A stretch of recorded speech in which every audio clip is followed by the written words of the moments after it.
Friends, welcome to my channel. ನಿನ್ನ ಜೊತೆ ನನ್ನ ಕತೆ ನಾಳೆಯ ಸಂಚಿಕೆಯಲ್ಲಿ ಏನಾಗುತ್ತೆ ನೋಡೋಣ. ಹಾಗೆ ಫ್ರೆಂಡ್ಸ್, ಪ್ಲೀಸ್ ನನ್ನ ಚಾನಲ್ನ ಸಬ್ಸ್ಕ್ರೈಬ್ ಮಾಡಿ, ವಿಡಿಯೋ ಇಷ್ಟ ಆದಲ್ಲಿ ಲೈಕ್ ಮಾಡೋದನ್ನು ಮರಿಬೇಡಿ. ಸಂಚಿಕೆಯ ಶುರುವಿನಲ್ಲಿ ಅಜಿತ್ ರೂಮ್ ಒಳಗಡೆ ಕೂತ್ಕೊತಾ ಇರ್ತಾನೆ. ಅವನ ತಲೆಯಲ್ಲಿ ಭೂಮಿ ನೆನಪೇ ತುಂಬಿಕೊಂಡಿರುತ್ತೆ. ಆಗ ಸಡನ್ ಆಗಿ ಭೂಮಿ ಒಳಗಡೆ ಬರ್ತಾಳೆ. ನಂತರ ಅಜಿತ್ನ ನೋಡಿಕೊಂಡು ತಾನು ಆಲ್ರೆಡಿ ಪ್ಯಾಕ್ ಮಾಡಿಟ್ಟಿರೋ ಲಗೇಜ್ನ ತಗೊಂಡು ಅವನ್ನ ನೋಡ್ತಾನೆ. ಹೊರಗಡೆ ಹೋಗ್ತಾ, ಸಾಹೇಬ್ರೆ ಒಂದೇ ಒಂದ್ಸರಿ ಈ ಮನೆ ಬಿಟ್ಟು ಹೋಗ್ಬೇಡ ಭೂಮಿ, ಶಾಶ್ವತವಾಗಿ ಈ ಮನೆಯಲ್ಲೇ ನನ್ನ ಹೆಂಡತಿಯಾಗಿ ಇರು ಅಂತ ಹೇಳ್ಬಿಡಿ ಸಾಹೇಬ್ರೆ, ಸಾಯೋವರೆಗೂ ನಾನು ನಿಮ್ಮನ್ನು ಬಿಟ್ಟು ಎಲ್ಲೂ ಹೋಗೋದಿಲ್ಲ ಅಂತ ಮನ್ಸಲ್ಲೇ ಅನ್ಕೊಳ್ತಾ ಭೂಮಿ ಕಣ್ಣೀರು ಹಾಕ್ತಿದ್ರೆ, ಈ ಕಡೆ ಅಜಿತ್, ಭೂಮಿ ಇಂಥದ್ದೊಂದು ದಿನ ಬರುತ್ತೆ, ನೀನು ಶಾಶ್ವತವಾಗಿ ನನ್ನಿಂದ ದೂರ ಆಗ್ತೀಯಾ ಅನ್ನೋ ಕಲ್ಪನೆ ಸಹ ನನಗಿರಲಿಲ್ಲ ಸಾಹೇಬ್ರೆ, ನೀವು ಅಂದರೆ ನನಗಿಷ್ಟ, ನಾನು ನಿಮ್ಮ ಜೊತೆಗೆ ಇರ್ತೀನಿ ಅಂತ ಬಾಯ್ ಬಿಟ್ಟು ಒಂದೇ ಒಂದ್ಸರಿ ಹೇಳು ಭೂಮಿ, ನಿನ್ನ ಪುಟ್ಟು ಮಗು ಥರ ಜೋಪಾನ ಮಾಡ್ತೀನಿ.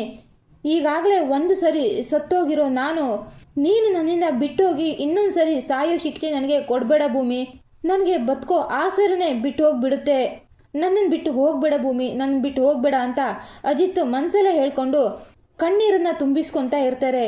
ಈ ಕಡೆ ಭೂಮಿ ಬ್ಯಾಗ್ ಎಳ್ಕೊಂಡು ಹೋಗ್ತಾ, ನನಗೆ ಗೊತ್ತು ಸಾಹೇಬ್ರೆ, ನೀವು ಯಾವತ್ತೂ ನನ್ನನ್ನು ತಡೆಯೋದಿಲ್ಲ, ಇತ್ತೀಚೆಗೆ ನೀವು ನನ್ನನ್ನು ದ್ವೇಷ ಕೂಡ ಮಾಡ್ತಾ ಇದ್ದೀರಾ, ನಿಮ್ಮ ತಾಯಿ ಪರಿಸ್ಥಿತಿಗೆ ನಾನೇ ಕಾರಣ ಅಂತ ನಿಮ್ಮ ತಲೆಯಲ್ಲಿ ಇದೆ ಅಲ್ವಾ ಸಾಹೇಬ್ರೆ, ಅದಕ್ಕೇ ಶಾಶ್ವತವಾಗಿ ನಿಮಗೆ ನನ್ನ ಮುಖನ ತೋರಿಸ್ಬಾರ್ದು ಅಂತಲೇ ದೂರ ಹೋಗ್ತಾ ಇದ್ದೀನಿ, ಇನ್ಯಾವತ್ತೂ ನಿಮ್ಮ ಎದುರುಗಡೆ ನಾನು ಬರೋದೇ ಇಲ್ಲ ಸಾಹೇಬ್ರೆ, ಗೊತ್ತಿದ್ದೋ ಗೊತ್ತಿಲ್ಲದೇನೋ ನನ್ನಿಂದ ನಿಮಗೆ ತುಂಬಾ ಹಿಂಸೆ ಆಗಿದೆ, ಕಿರಿಕಿರಿ ಆಗಿದೆ ಅಂತ ನನಗೆ ಗೊತ್ತು, ಅದೆಲ್ಲದಕ್ಕೂ ಇವತ್ತೇ ನಾನು ಮುಕ್ತಿ ಕೊಟ್ಬಿಡ್ತೀನಿ, ನಾನು ನಿಮ್ಮಿಂದ ದೂರ ದೂರ ಹೋಗ್ತೀನಿ ಸಾಹೇಬ್ರೆ, ದೂರ ಹೋಗ್ತೀನಿ.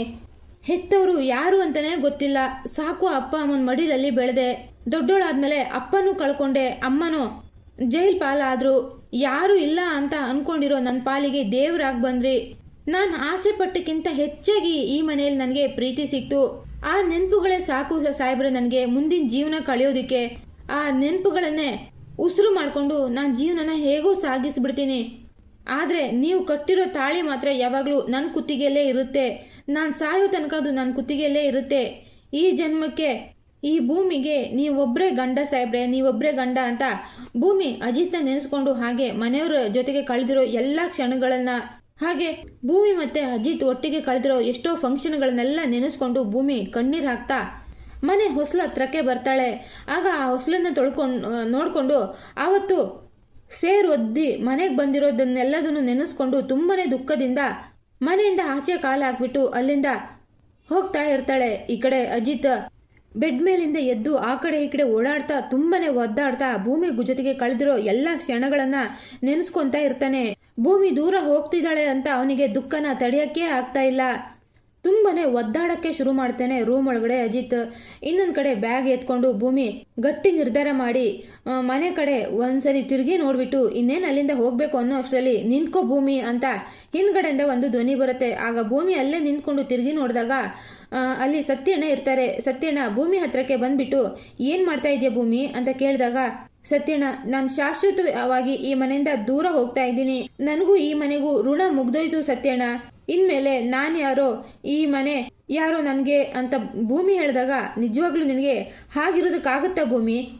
ಒಂದೇ ಒಂದ್ಸರಿ ಯೋಚನೆ ಮಾಡು, ನೀನೇನಾದರೂ ಈ ಮನೆ ಬಿಟ್ಟು ಹೋದರೆ ಈ ಮನೆಯವರಿಗೆ ಎಷ್ಟು ದೊಡ್ಡ ಆಘಾತ ಆಗುತ್ತೆ ಅಂತ ನಿನಗೆ ಗೊತ್ತಿದೆಯಾ? ಅಜಿತ್ ಬಗ್ಗೆ ನೀನು ಯೋಚನೆ ಮಾಡಿದ್ಯಾ ಅಂತ ಸತ್ಯಣ್ಣ ಕೇಳಿದಾಗ, ಅವರಿಗೆ ನಾನು ಇಲ್ಲಿ ಇರೋದೇ ಇಷ್ಟ ಇಲ್ಲ ಸತ್ಯಣ್ಣ, ಅವರೀಗ ನನ್ನನ್ನು ತುಂಬಾನೇ ದ್ವೇಷ ಮಾಡ್ತಾ ಇದ್ದಾರೆ, ಅತ್ತೆಗೆ ಆ ಥರ ಆಗಿದ್ದಕ್ಕೆ ನಾನೇ ಕಾರಣ ಅಂತ ನನ್ನ ಮೇಲೆ ಅವರು ತುಂಬಾನೇ ಕೋಪ ಮಾಡ್ಕೊಂಡಿದ್ದಾರೆ, ನನಗೆ ಈಗಾಗಲೇ ಅರ್ಥ ಆಗಿದೆ ಅವ್ರು ನನ್ನನ್ನು ಯಾವತ್ತೂ ಕ್ಷಮಿಸೋದಿಲ್ಲ ಅಂತ, ಇಷ್ಟೆಲ್ಲ ಆದಮೇಲೂ ನಾನು ಇನ್ನೂ ಇಲ್ಲೇ ಇದ್ದು ಅವರಿಗೆ ತೊಂದರೆ ಕೊಡೋದಕ್ಕೆ ಇಷ್ಟಪಡೋದಿಲ್ಲ ಸತ್ಯಣ್ಣ, ಅದಕ್ಕೆ ಅವ್ರ ಜೀವನದಿಂದ ದೂರ ಹೋಗ್ತಾ ಇದ್ದೀನಿ, ಎಲ್ಲರೂ ಜೀವನದಿಂದನೂ ಈ ಭೂಮಿ ದೂರ ಹೊರಟೋಗ್ತಾಳೆ ಸತ್ಯಣ್ಣ ಅಂತ ಭೂಮಿ ಕಣ್ಣೀರಾಗ್ತಾ ಹೇಳಿದಾಗ, ನಿಜವಾಗ್ಲೂ ನಿನಗೆ ಈ ಮನೆಯಿಂದ ದೂರ ಇರೋದಕ್ಕಾಗುತ್ತಾ ಅಂತ ಸತ್ಯಣ್ಣ ಕೇಳಿದಾಗ ಭೂಮಿ ಅದಕ್ಕೆ ಏನು ಉತ್ತರನೇ ಕೊಡೋದಿಲ್ಲ. ಅದನ್ನ ನೋಡಿಕೊಂಡು, ನಿನ್ನ ಮೌನನೇ ನನಗೆ ಉತ್ತರ ಕೊಡ್ತಿದೆ, ನೀ ಈ ಮನೆಯವರೆಲ್ಲರೂ ಎಷ್ಟು ಹಚ್ಕೊಂಡಿದ್ಯಾ ಅಂತ, ಹಾಗೆ ಈ ಮನೆಯವರು ಕೂಡ ನಿನ್ನ ಅಷ್ಟೇ ಹಚ್ಕೊಂಡಿದ್ದಾರೆ, ಇವತ್ತಲ್ಲ ನಾಳೆ ಸಂಗೀತಮ್ಮ ಡಿಸ್ಚಾರ್ಜ್ ಆಗಿ ಬಂದಮೇಲೆ ಅವರಿಗೆ ಏನಂತ ಹೇಳೋದು, ನೀನು ಮನೆಗೆ ಕಾಣಿಸಿಲ್ಲ ಅಂತ, ಅವ್ರು ನಿನ್ನ ಎಷ್ಟು ಹಚ್ಕೊಂಡಿದ್ದಾರೆ ಅಂತ ನಿನಗೆ ಗೊತ್ತು, ಈ ಪರಿಸ್ಥಿತಿಯಲ್ಲಿ ಅವರಿಗೆ ಇನ್ನೊಂದು ಆಘಾತನ ಕೊಡಬೇಕಾ, ನಿನ್ನ ಮತ್ತೆ ಅಜಿತ್ ಮಧ್ಯೆ 1000 ಇರಲಿ, ಅದನ್ನ ನೀವೇ ಬಗೆಹರಿಸ್ಕೋಬೇಕು. ಅದರಿಂದ ಬೇರೆಯವರಿಗೆ ತೊಂದರೆ ಆಗ್ಬಾರ್ದು ಭೂಮಿ. ನಿನ್ ಸತ್ಯಣ್ಣನ ಮೇಲೆ ಮಾತಿನ ಮೇಲೆ ನಿನ್ಗೊಂದು ಸ್ವಲ್ಪನಾದ್ರೂ ಗೌರವ ಇದ್ರೆ ಈಗ ನೀನು ಮನೆ ಒಳಗಡೆ ನಡಿ ಅಂತ ಹೇಳಿದಾಗ, ಇಲ್ಲ ಸತ್ಯಣ್ಣ, ನಾನು ಏನೇ ಹೇಳಿದ್ರು ಯಾರ ಮಾತು ಕೇಳೋದಿಲ್ಲ. ನಾನು ನಿರ್ಧಾರ ಮಾಡಾಗಿದೆ ಈ ಮನೆಯಿಂದ ದೂರ ಹೋಗ್ಬೇಕು ಅಂತ. ಇನ್ನು ಎಷ್ಟು ದಿನ ಅಂತ ಹೀಗೆ ಮನೆಯವರಿಗೆ ಮೋಸ ಮಾಡಿಕೊಂಡು ಗಂಡ ಹೆಂಡತಿಯಾಗಿ ಬಾಳೋದು? ಅವರಿಗೆ ನನ್ನ ನೋಡಿದ್ರೆ ಆಗೋದಿಲ್ಲ ಅಂದಮೇಲೆ ನಾವಿಬ್ರು ದೂರ ಆಗೋದೇ ಸರಿ ಅಲ್ವಾ ಸತ್ಯಣ್ಣ? ನಮ್ಮ ಕಾಂಟ್ರಾಕ್ಟು ತುಂಬ ದಿನಗಳ ಹಿಂದೆನೇ ಮುಗ್ದು ಹೋಗಿದೆ. ಇನ್ನು ನಾನು ಈ ಮನೇಲಿದ್ರೆ ಅದಕ್ಕೆ ಅರ್ಥನೇ ಇಲ್ದಿದ್ದವ್ರ ಥರ ಆಗೋಗುತ್ತೆ. ಅರ್ಥ ಇಲ್ದಿರೋ ಸಂಬಂಧಕ್ಕೆ ಯಾವತ್ತೂ ಬೆಲೆ ಇರೋದಿಲ್ಲ ಸತ್ಯಣ್ಣ. ಹಾಗಾಗಿ ನಾನು ಹೋಗ್ಲೇಬೇಕು ಇಲ್ಲಿಂದ ಅಂತ ಹೇಳಿದಾಗ ಅದನ್ನ ಕೇಳಿಸ್ಕೊಂಡು, ಅರ್ಥ ಇದೆ ಭೂಮಿ, ನಿನ್ನ ಮತ್ತೆ ಅಜಿತ್ ಸಂಬಂಧಕ್ಕೆ ಒಂದು ಹೆಸರಿದೆ ಅಂತ ಸತ್ಯಣ್ಣ ಹೇಳಿದಾಗ, ಏನ್ ಹೇಳ್ತಿದ್ರ ಸತ್ಯಣ್ಣ ಅಂತ ಭೂಮಿ ಕೇಳಿದಾಗ, ಹೌದು, ಈ ವಿಷಯನ ನಿನಗೆ ಹೇಳಬಾರ್ದು ಅಂತ ನನ್ನ ಹತ್ರ ಅಜಿತ್ ಮಾತು ತಗೊಂಡಿದ್ದ. ಆದ್ರೆ ಈ ಮನೆ ಒಳ್ಳೇದಕ್ಕೋಸ್ಕರ ಹಾಗೆ ನಿನ್ ಭವಿಷ್ಯಕ್ಕೋಸ್ಕರ ಅಜಿತ್ ಮಾತನ್ನ ಮುರಿದ್ರೂ ಪರವಾಗಿಲ್ಲ ಅಂತ ನಾನು ನಿನಗೆ ಸತ್ಯ ಹೇಳಕ್ಕೆ ಹೊರಟಿದ್ದೀನಿ ಅಂತ ಸತ್ಯಣ್ಣ ಹೇಳ್ತಾರೆ. ಅದನ್ನ ಕೇಳಿಸ್ಕೊಂಡು, ಸತ್ಯನ ಏನ್ ಹೇಳ್ತಿದ್ರೆ ಸತ್ಯಣ್ಣ ಅಂತ ಭೂಮಿ ಕೇಳಿದಾಗ, ಹೌದು, ಅಜಿತ್ ನಿನ್ನನ್ನ ತುಂಬಾನೇ ಇಷ್ಟಪಡ್ತಾ ಇದ್ದಾನೆ ಭೂಮಿ. ಅವನ್ ಪ್ರಾಣಕ್ಕಿಂತನೂ ಹೆಚ್ಚಾಗಿ ನಿನ್ನನ್ನ ಪ್ರೀತಿಸ್ತಾ ಇದ್ದಾನೆ. ಈಗಾಗಲೇ ನನ್ನ ತಂಗಿ ಒಂದ್ಸರಿ ಅವನಿಂದ ದೂರ ಆಗಿ ಅವನು ಆಲ್ರೆಡಿ ಅರ್ಧ ಸತ್ತೋಗಿದ್ದಾನೆ. ನೀನೇನಾದ್ರೂ ಈಗ ಮತ್ತೆ ಅವನಿಂದ ದೂರ ಆಗ್ತೀನಿ ಅಂತ ನಿರ್ಧಾರ ಮಾಡಿದ್ರೆ ಅವನು ಪೂರ್ತಿಯಾಗಿ ಕಳೆದೋಗ್ಬಿಡ್ತಾನೆ. ಯಾಕಂದ್ರೆ ಅವನ ಮನಸ್ಸಲ್ಲಿ ನಿನ್ ಬಗ್ಗೆ ಅಷ್ಟೊಂದು ಪ್ರೀತಿ ತುಂಬಿಕೊಂಡಿದೆ. ಅಷ್ಟೊಂದು ಪ್ರೀತಿ ಮಾಡೋ ಹೃದಯಕ್ಕೆ ನಿನ್ ಕೈಯಿಂದ ನೋವು ಕೊಡೋಕ್ಕಾಗುತ್ತಾ ಭೂಮಿ ಅಂತ ಸತ್ಯನ ಕೇಳಿದಾಗ ಅದನ್ನ ಕೇಳಿಸ್ಕೊಂಡು ಭೂಮಿಗೆ ತುಂಬಾನೇ ಶಾಕ್ ಆಗುತ್ತೆ. ನಂತರ ಮುಖದಲ್ಲೊಂದು ಸಣ್ಣದಾಗಿ ಸ್ಮೈಲ್ ತಂದ್ಕೊಂಡು, ಏನ್ ಸತ್ಯಣ್ಣ, ನಾನು ಈ ಮನೆಯಿಂದ ಹೋಗ್ಬಾರ್ದು ಅಂತ ಸುಳ್ಳು ಹೇಳ್ತಾ ಇದ್ದೀರಾ? ಸಾಹೇಬ್ರು ನನ್ನನ್ನ ಪ್ರೀತಿಸೋದ ಸಾಧ್ಯನೇ ಇಲ್ಲ ಅಂತ ಭೂಮಿ ಹೇಳಿದಾಗ ಅದನ್ನ ಕೇಳಿಸ್ಕೊಂಡು, ನನ್ಗೆ ಗೊತ್ತು ಭೂಮಿ, ನೀನ್ ಇದನ್ನ ನಂಬೋದಿಲ್ಲ ಅಂತ. ನೀನ್ ನಂಬಿದ್ದಿದ್ರೆ ಯಾವತ್ತೂ ನಿನಗೆ ಈ ವಿಷಯ ಅರ್ಥ ಆಗ್ತಾ ಇತ್ತು. ನಾನಿಲ್ಲಿ ಬರೀ ಬಾಯಿ ಮಾತಲ್ಲಿ ಹೇಳ್ತಾ ಇಲ್ಲ. ಒಂದೇ ಒಂದ್ಸರಿ ನೀನ್ ತಂದಿದ್ಯಲ್ಲ ಈ ಬ್ಯಾಗ್ನ ಓಪನ್ ಮಾಡಿ ನೋಡು ಅಂತ ಹೇಳಿದಾಗ ಭೂಮಿ ಸತ್ಯಣ್ಣ ಮುಖನೇ ನೋಡ್ತಿರ್ತಾರೆ. ಅಯ್ಯೋ ಅಂತ ಹೇಳ್ಬಿಟ್ಟು ಆ ಬ್ಯಾಗ್ನ ಎತ್ತಿ ಓಪನ್ ಮಾಡಿ, ಅಲ್ಲೊಂದು ಲೆಟರ್ ಇದೆ ನೋಡು, ಅದನ್ನ ತಗೊಂಡು ಓದು ಅಂತ ಹೇಳಿದಾಗ ಈ ಕಡೆ ಆ ಲೆಟರ್ನ ಭೂಮಿ ತಗೊಂಡು ಅದನ್ನ ಓಪನ್ ಮಾಡಿ ನೋಡಿದಾಗ ಅದು ಅಜಿತ್ ಹ್ಯಾಂಡ್ ರೈಟಿಂಗ್ ಆಗಿರುತ್ತೆ. ಇದು ಸಾಹೇಬ್ರು ಹ್ಯಾಂಡ್ ರೈಟಿಂಗು, ಸಾಹೇಬ್ರು ಬರೆದಿಟ್ಟಿರೋ ಲೆಟರ್ ಸತ್ಯಣ್ಣ ಅಂತ ಹೇಳಿದಾಗ, ಹೌದು, ಇದು ಅಜಿತ್ ಬರ್ದಿರೋ ಲೆಟ್ರೆ, ಅದು ನಿನ್ಗೋಸ್ಕರನೇ. ಅದರಲ್ಲಿ ಏನಿದೆ ಅಂತ ನೀನೇ ಓದು. ಆಗ ಅಜಿತ್ ಮನಸ್ಸಲ್ಲಿ ನೀನು ಯಾವ ಸ್ಥಾನ ಪಡ್ಕೊಂಡಿದ್ಯಾ, ಅಜಿತ್ ನಿನ್ ಮೇಲೆ ಎಷ್ಟು ಪ್ರೀತಿ ಇಟ್ಕೊಂಡಿದ್ದಾನೆ ಅಂತ ನಿನ್ಗೆ ಅರ್ಥ ಆಗುತ್ತೆ ಅಂತ ಸತ್ಯನೇ ಹೇಳಿದಾಗ ಅದನ್ನ ಕೇಳಿಸ್ಕೊಂಡು ಸರಿ ಅಂತ ಭೂಮಿ ಆ ಲೆಟ್ರನ್ನ ಓದಕ್ಕೆ ಶುರು ಮಾಡ್ತಾಳೆ. ಅಜಿತ್ ಆ ಲೆಟ್ರಲ್ಲಿ, ನನ್ನ ಮುದ್ದಿನ ಹೆಂಡತಿಗೆ ಭೂಮಿ, ಕಾಂಟ್ರಾಕ್ಟ್ ಮ್ಯಾರೇಜ್ ಮುಗ್ದಾದ್ಮೇಲೆ ಈ ತರ ಲವ್ ಲೆಟರ್ ಬರೆಯೋ ಪರಿಸ್ಥಿತಿ ಬರುತ್ತೆ ಅಂತ ನಾನು ಯಾವತ್ತೂ ಇಮ್ಯಾಜಿನ್ ಕೂಡ ಮಾಡ್ಕೊಂಡಿರ್ಲಿಲ್ಲ. ಮೊದಲನೇ ಸಲ ನಿನ್ನ ನಾನು ದೇವಸ್ಥಾನದಲ್ಲಿ ಭೇಟಿಯಾದಾಗ ಆ ಭೇಟಿ ನಮ್ಮನ್ನ ಇಲ್ಲಿವರೆಗೂ ಕರ್ಕೊಂಡು ಬರುತ್ತೆ ಅಂತ ನಾನು ಅನ್ಕೊಂಡೇ ಇರಲಿಲ್ಲ ಭೂಮಿ. ನಿನ್ನ ಸ್ವಾಭಿಮಾನ, ನಿನ್ನ ಛಲ, ನಿನ್ನ ಹಠ, ನಿನ್ನ ಪೆದ್ದುತನ ಎಲ್ಲನೂ ಇದೆಯಲ್ಲ, ಅದೆಲ್ಲನೂ ನನಗೆ ತುಂಬಾನೇ ಇಷ್ಟ ಭೂಮಿ.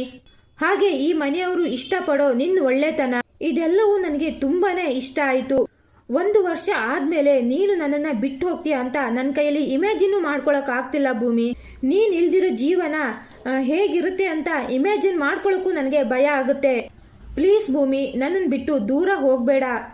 ಇದನ್ನೆಲ್ಲ ನೇರವಾಗಿ ನಾನು ನಿನ್ನ ಹತ್ರ ಹೇಳಬೇಕು ಅಂತ ಅನ್ಕೊಂಡೆ. ಆದರೆ ನಿನ್ನ ಕಣ್ಣು ನೋಡಿದಾಗೆಲ್ಲ ಏನೋ ಒಂಥರ ನನಗೆ ಭಯ ಕಾಡ್ತಾನೆ ಇರುತ್ತೆ. ಎಲ್ಲಿ ನೀನು ನನ್ನ ಪ್ರೀತಿನ ರಿಜೆಕ್ಟ್ ಮಾಡ್ತೀಯೋ ಅಂತ. ಅದಕ್ಕೆ ಇಲ್ಲಿವರೆಗೂ ಅದನ್ನು ನಾನು ನನ್ನ ಮನಸ್ಸಲ್ಲೇ ಬಚ್ಚಿಟ್ಕೊಂಡೆ. ಆದರೆ ಇನ್ನೂ ನನ್ನ ಕೈಯಿಂದ ಬಚ್ಚಿಟ್ಕೊಳ್ಳೋಕೆ ಆಗ್ತಾ ಇಲ್ಲ. ಅದಕ್ಕೆ ಈ ಲೆಟ್ರ್ ಬರಿತಾ ಇದ್ದೀನಿ ಭೂಮಿ. ನಮ್ಮಿಬ್ಬರ ಮಧ್ಯೆ ಚಿಕ್ಕ ಪುಟ್ಟ ಮನಸ್ತಾಪಗಳು ಆಗ್ತಾನೆ ಇರುತ್ತೆ. ಆದರೆ ಅದಕ್ಕಿಂತ ಹೆಚ್ಚಾಗಿ ನಾವಿಬ್ರು ನಗ್ದಗ್ತಾ ಸಮಯನ ಕಳೆದಿದ್ದೀವಿ. ಇಲ್ಲಿವರೆಗೂ ಒಂದು ಸರಿನೂ ನಿನಗೆ ನನ್ನ ಮೇಲೆ ಪ್ರೀತಿ ಹುಟ್ಟೇ ಇಲ್ವಾ ಭೂಮಿ? ನಾನು ನಿನಗೆ ತುಂಬ ಸರಿ ನನ್ನ ಮನಸ್ಸಿನ ಭಾವನೆಗಳನ್ನು ಹೇಳ್ಕೊಳ್ಳೋಕ್ಕೆ ಪ್ರಯತ್ನ ಪಟ್ಟೆ. ಆದರೆ ನೀನು ಅದೆಲ್ಲದನ್ನು ನಾಟಕ ಅಂತಲೇ ಅಂದ್ಕೊಂಡೆ. ಮಾತಿಗೂ 1 ವರ್ಷ ಆದಮೇಲೆ ನನ್ನಿಂದ ದೂರ ಹೋಗ್ತೀನಿ ಅಂತ ನೀನು ಹೇಳಿದಾಗೆಲ್ಲ ಯಾರೋ ಚಾಕು ತಗೊಂಡು ಎದೆಗೆ ಚುಸ್ದಾಗುತ್ತೆ ಭೂಮಿ. ನಾನು ಬಿಟ್ಟು ಹೋಗಬೇಡ ಭೂಮಿ. ಈಗಾಗಲೇ ಒಂದ್ಸರಿ ಪ್ರೀತಿ ಕಳ್ಕೊಂಡಿರೋ ನನಗೆ ಇನ್ನೊಂದ್ಸರಿ ಪ್ರೀತಿ ಕಳ್ಕೊಳ್ಳೋ ಶಾಪ ಕೊಡಬೇಡ. ನೀನು ಯಾವಾಗಲೂ ನನ್ನ ಜೊತೆಗೆ ನನ್ನ ಹೆಂಡತಿಯಾಗಿ ಇರಬೇಕು ಭೂಮಿ. ಈ ಪ್ರೀತಿನ ನೀನು ಒಪ್ಕೊಂತೀಯ, ನನ್ನ ಜೊತೆಗೆ ಇರ್ತೀಯ ಭೂಮಿ ಅಂತ ಅಜಿತ್ ಲೆಟರಲ್ಲಿ ಬರೆದಿರ್ತಾರೆ. ಅದನ್ನೆಲ್ಲ ಓದ್ಕೊಂಡು ಭೂಮಿಗೆ ತುಂಬಾ ಖುಷಿ ಆಗ್ತಿರುತ್ತೆ. ಅವಳು ಕಣ್ಣಲ್ಲಿ ನೀರು ಹಾಕ್ತಾ ಸತ್ಯಣ್ಣ ಇದು ನನ್ನ ಸಾಹೇಬ್ರು ನನಗೆ ಬರೆದಿಟ್ಟಿರೋ ಲೆಟ್ರ ಸತ್ಯಣ್ಣ ಅಂತ ಹೇಳಿದಾಗ ಅದನ್ನು ಕೇಳಿಸ್ಕೊಂಡು, ಹೌದು ಪೆದ್ದಿ, ಈಗಲಾದರೂ ಅಜಿತ್ ಮನಸ್ಸಲ್ಲಿ ನಿನಗೆ ಯಾವ ಸ್ಥಾನ ಕೊಟ್ಟಿದ್ದಾನೆ ಅಂತ ಅರ್ಥ ಆಯ್ತಾ? ಅವನು ನಿನ್ನ ತುಂಬ ಎತ್ತರ ಸ್ಥಾನದಲ್ಲಿ ಇಟ್ಟಿದ್ದಾನೆ.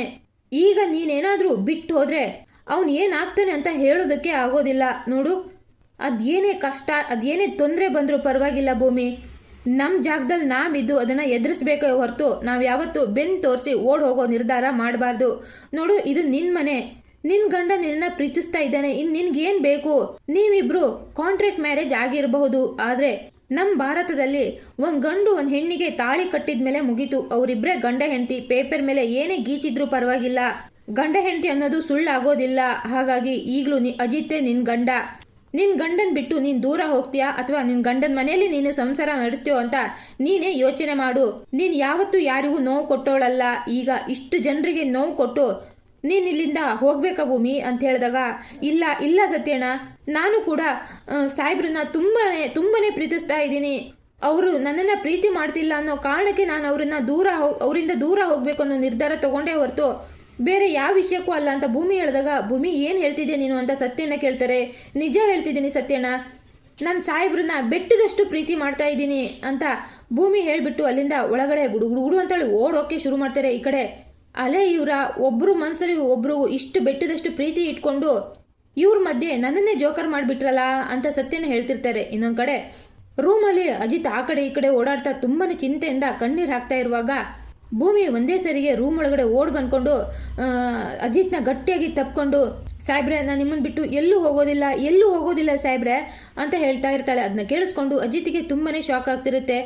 ಭೂಮಿ ಬಿಡು ಏನು ಮಾಡ್ತಾ ಇದೀಯಾ, ಭೂಮಿ ಬಿಡು ಅಂದಾಗ, ನನ್ಗೆ ಗೊತ್ತಾಗಿದೆ ಸಾಹೇಬ್ರೆ, ನೀವು ನನ್ನನ್ನು ಪ್ರೀತಿಸ್ತಿದ್ದೀರಾ ಅಂತ ನನಗೆ ಗೊತ್ತಾಗಿದೆ. ನಾನು ಅಷ್ಟೇ ನಿಮ್ಮನ್ನು ತುಂಬಾ ಪ್ರೀತಿಸ್ತಾ ಇದ್ದೀನಿ ಸಾಹೇಬ್ರೆ ಅಂತ ಭೂಮಿ ಕೊನೆಗೂ ಹೇಳೇ ಬಿಡ್ತಾಳೆ. ಅದನ್ನು ಕೇಳಿಸ್ಕೊಂಡು ಅಜಿತ್ಗೆ ತುಂಬಾ ಖುಷಿಯಾಗುತ್ತೆ. ಸಡನ್ನಾಗಿ ಅಮ್ಮನ ಪರಿಸ್ಥಿತಿ ನೆನಪಾಗ್ಬಿಟ್ಟು ಮತ್ತೆ ಅವನ ಮುಖದಲ್ಲಿ ಕೋಪ ಬರ್ತಾ ಇರುತ್ತೆ. ಇಲ್ಲಿಗೆ ಈ ಸಂಚಿಕೆ ಮುಕ್ತಾಯವಾಗುತ್ತೆ ಫ್ರೆಂಡ್ಸ್. ಈ ವಿಡಿಯೋ ನಿಮಗೆ ಇಷ್ಟ ಆದಲ್ಲಿ ಪ್ಲೀಸ್ ಒಂದು ಲೈಕ್ ಮಾಡಿ, ಚಾನಲ್ನ ಸಬ್ಸ್ಕ್ರೈಬ್ ಮಾಡಿ, ಶೇರ್ ಮಾಡಿ. ಸಿಗ್ತೀನಿ ನೆಕ್ಸ್ಟ್ ವಿಡಿಯೋದಲ್ಲಿ. ಅಲ್ಲಿ ತನಕ ಟೇಕ್ ಕೇರ್, ಬಾಯ್ ಬಾಯ್ ಫ್ರೆಂಡ್ಸ್.